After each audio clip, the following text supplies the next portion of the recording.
Hello बच्चों, lecture 1 का revision lecture लेकर आया हूं, 5 मिनट्स में कंप्लीट करेंगे।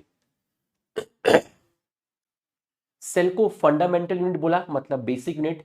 मेरा शरीर जो स्ट्रक्चर है उसकी सबसे छोटी यूनिट सेल है। मेरा डाइजेस्टिव सिस्टम काम कर रहा है, मेरा सर्कुलेटरी सिस्टम काम कर रहा है, मेरा ऑर्गन सिस्टम काम कर रहा है, जो कि डिफरेंट ऑर्गन से बना है। ऑर्गन टिश्यू से बने हैं और टिश्यू सेल से बने हैं। तो सबसे छोटी यूनिट जिसकी वजह से मेरे शरीर में फंक्शनिंग हो रही है वो सेल है। ठीक, न्यूक्लियस का कंटेंट न्यूक्लियोप्लाज्म, ये है साइटोप्लाज्म, दोनों को मिलाकर बोलते हैं प्रोटोप्लाज्म।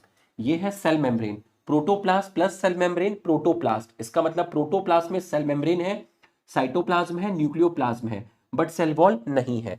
अगर सेल कहीं पर प्रेजेंट है तो वो ऑर्गेनिज्म लिविंग होगा, अगर सेल एब्सेंट है तो वो नॉन लिविंग होगा। नॉन लिविंग के लिए इनएनिमेट बोलते हैं। ऑर्गेनिज्म, लिविंग ऑर्गेनिज्म सेल्स का बना है। दो टाइप के ऑर्गेनिज्म है, जहां पर सिर्फ एक सेल प्रेजेंट है, अमीबा, यूग्लिना, बैक्टीरिया, पैरामीशियम, उसको आप यूनिसेलर बोलते हैं। और एक सिंगल सेल ऑर्गेनिज्म अपना न्यूट्रिशन का, अपना रिप्रोडक्शन का काम ख्याल रख सकता है, इसका मतलब उसका अपना एक इंडिपेंडेंट एग्जिस्टेंस है। मल्टीसेलुलर में आए प्लांट्स एंड एनिमल। सेल को सबसे पहले रॉबर्ट हुक ने डिस्कवर किया, जो कि एक डेड सेल देखी गई थी प्लांट के अंदर, कॉर्क, जिसमें प्रोटोप्लाज्म नहीं था। First living cell Anton van Leeuwenhoek ने देखी थी, बैक्टीरिया। न्यूक्लियस को रॉबर्ट ब्राउन ने 1831 में डिस्कवर किया। इलेक्ट्रॉन माइक्रोस्कोप की डिस्कवरी के बाद सेल और उसके स्ट्रक्चर को स्टडी करना इजी हुआ। सेल थ्योरी स्केलेटन एंड श्वान ने दी थी। इन्होंने 1838 में ये बातें बोली, इन्होंने 1839 में अपने बारे कुछ चीजें बताया। ये जर्मन बॉटनिस्ट थे, ये ब्रिटिश जूलॉजिस्ट थे। इन्होंने बहुत सारे प्लांट्स को स्टडी किया, और प्लांट्स बने हुए होते हैं सेल्स के, और सेल्स मिलकर बनाती हैं टिश्यू, इन्होंने बताया। इन्होंने डिफरेंट टाइप की एनिमल सेल्स को स्टडी किया और बताया कि एनिमल्स के चारों तरफ एक थिन लेयर होती है जिसको प्लाज्मा मेम्ब्रेन बोलते हैं।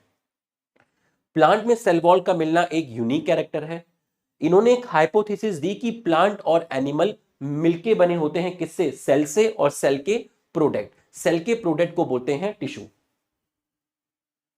ड्रॉबैक ये था कि किसी भी नई सेल्स का फॉर्मेशन कैसे होता ये नहीं बता पाए, और वायरस एक लिविंग ऑर्गेनिज्म नहीं है, उसमें प्रोटोप्लाज्म नहीं होता।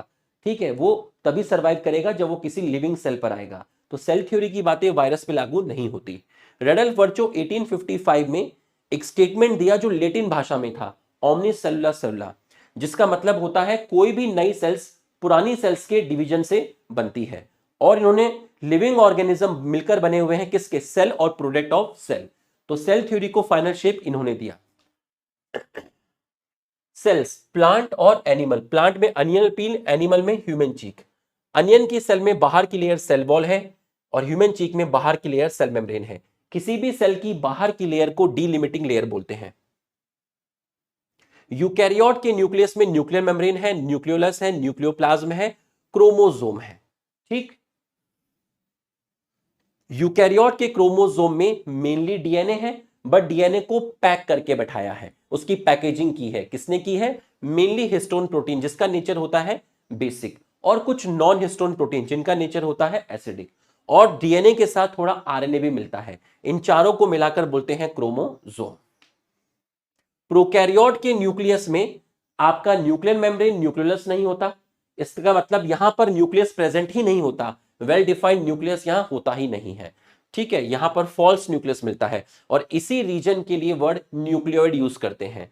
यहां एक double standard circular naked DNA है। नेकेड डीएनए मतलब ये डीएनए न्यूक्लियर मेम्ब्रेन से कवर्ड नहीं है, और इसमें हिस्टोन प्रोटीन नहीं है। यहां सिर्फ 3 चीजें हैं, इसका मतलब यहां पर आपका फॉल्स क्रोमोसोम प्रेजेंट है। तो बच्चों, थैंक यू। कमेंट करके बताइएगा कि आपको रिवीजन लेक्चर कैसा लगा।